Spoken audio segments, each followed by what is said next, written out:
کہ عوام کے اندر اس بارے میں بہت سی باتیں ایسی پیدا ہو گئی ہیں جس کی وجہ سے لوگوں نے استخارہ کرنا چھوڑ دیا ہے اور ڈرتے ہیں استخارہ کرنے سے، باقاعدہ ڈرتے ہیں۔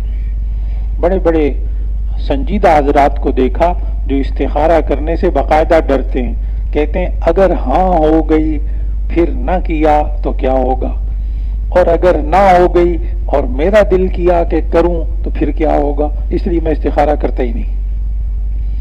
لوگ ڈرتے ہیں، اور یہ استخارے کا انتہائی غلط مفہوم ہے، انتہائی غلط مفہوم ہے۔ لوگوں نے استخارے کو فعل سمجھ لیا ہے، نعوذ باللہ من ذالک، کہ وہ پرندہ اڑاؤ ادھر اڑ جائے دائیں طرف تو یہ یس ہاں نعم، اور اگر ادھر اڑ جائے تو لا نہیں، یہ کام نہیں کرنا، وہ فعل ہوتی ہے، ناجائز ہے۔ نماز کے ذریعے فعل نکالتے ہیں آپ، نعوذ باللہ من ذالک۔ استخارے کا لفظی معنی، اس کا مطلب ہوتا ہے خیر چاہنا، خیر طلب کرنا، بس آپ اللہ سے خیر طلب کرتے ہیں، اے اللہ خیر، اور پھر لوگوں نے ذہن میں بنایا ہوا ہے فلاں رنگ نظر آئے تو یہ ہاں ہوتی ہے، فلاں رنگ نظر نہ آئے تو فلاں یہ ہوتا ہے۔ بعض حضرات تو لکھا باقاعدہ کہ جی اگر سبز رنگ ہو تو پھر ایسی صورت میں ہاں، اور اگر لال رنگ ہو تو اس کا مطلب ہے نہ۔ تو بس اوقات محسوس ایسا ہوتا ہے جیسے ٹریفک کے اشارے ہو گئے، ریڈ لائٹ ہو جائے تو رک جائیں اور گرین لائٹ ہو جائے تو چل پڑیں۔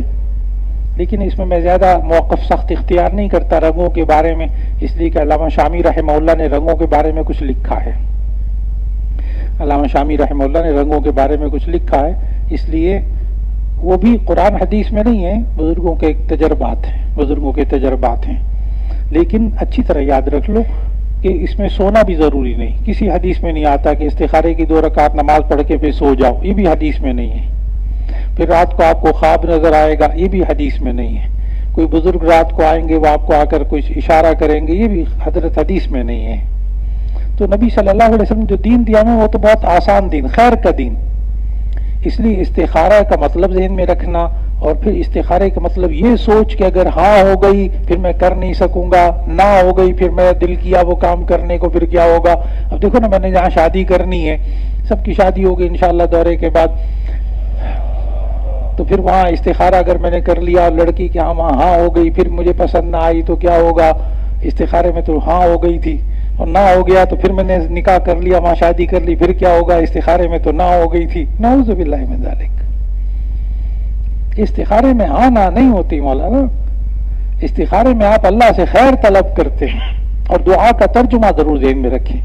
اصل میں لوگ دعا کا ترجمہ ذہن میں نہیں رکھتے نا، اس دعا کو جو ابھی پڑھنے لگے ہیں آپ کے مولانا، 2-3 مہینے بعد مولانا ہو جانا ہے، تو یہ مولانا ابھی عبارت پڑھیں گے انشاءاللہ، تو دعا کا مفہوم کیا ہے؟ اے اللہ میں نہیں جانتا، تو جانتا ہے، میں علم نہیں رکھتا، تو علم رکھتا ہے، اے اللہ میں قدرت والا نہیں ہوں، تو قدرت والا ہے، اے اللہ اگر اس کام میں خیر ہے تو میرے لیے آسان کر دے، اور اگر اس کام میں میرے لیے کوئی مشکل ہے تو اے اللہ مجھے اس سے دور کر دے، تو اللہ دور کر دے گا۔ پھر دل مطمئن ہو جائے تو آپ وہ کام کیجئے۔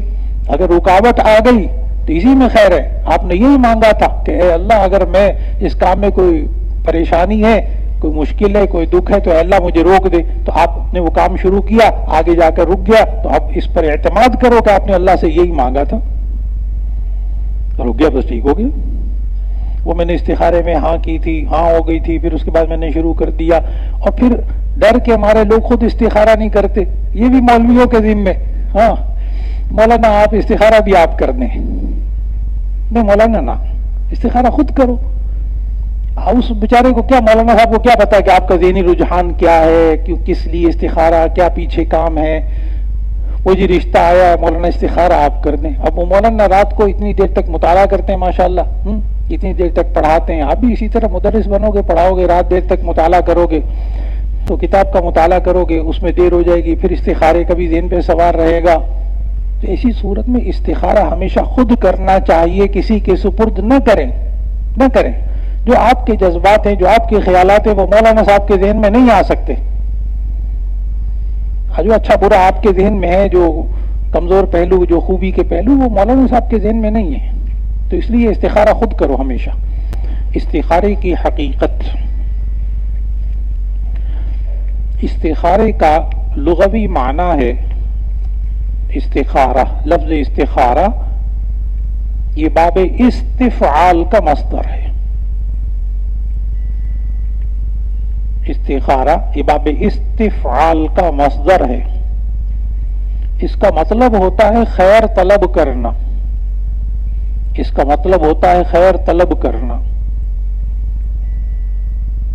اس کا طریقہ یہ ہے کہ 2 رکعت نفل نماز پڑھیں، پھر اس کے بعد دعا مانگیں، مسنون دعا مانگیں، پھر اس کے بعد چاہے سوئیں یا نہ سوئیں.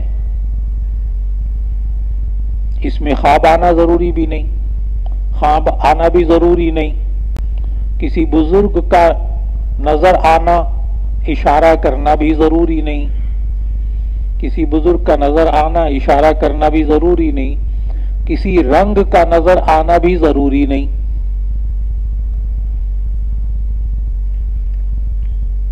اور استخارے کو فعل نہیں سمجھنا چاہیے.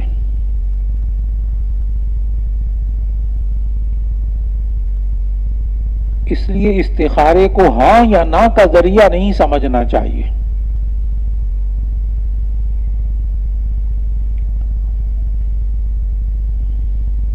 بعض لوگ سمجھتے ہیں کہ 2 چیزیں ہوں تو پھر استخارہ کرنا چاہیے، جیسے 2 رشتے آ جائیں.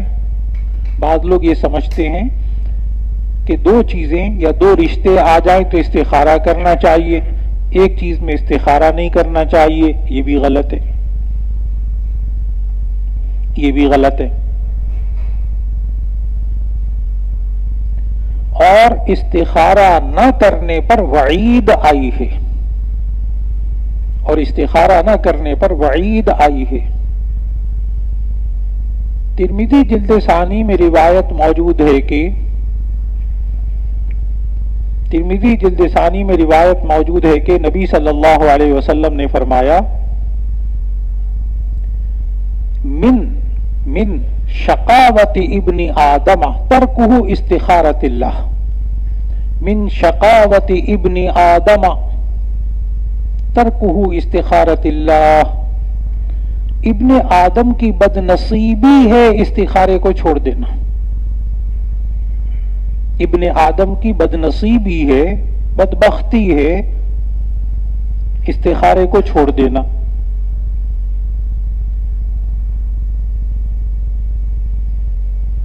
استخارہ کرنے کے بعد جدھر دل مطمئن ہو اس طرف وہ کام کر لے. استخارہ کرنے کے بعد جدھر دل مطمئن ہو اس طرف وہ کام کر لے. فرض واجب کام میں استخارہ نہ کرے.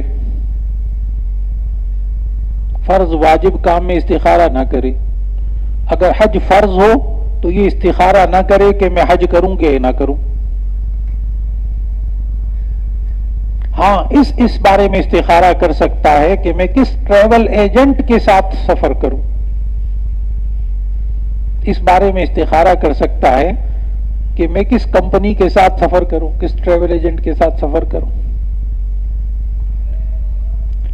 دوسرے سے استخارہ کرنے کے بجائے خود استخارہ کریں.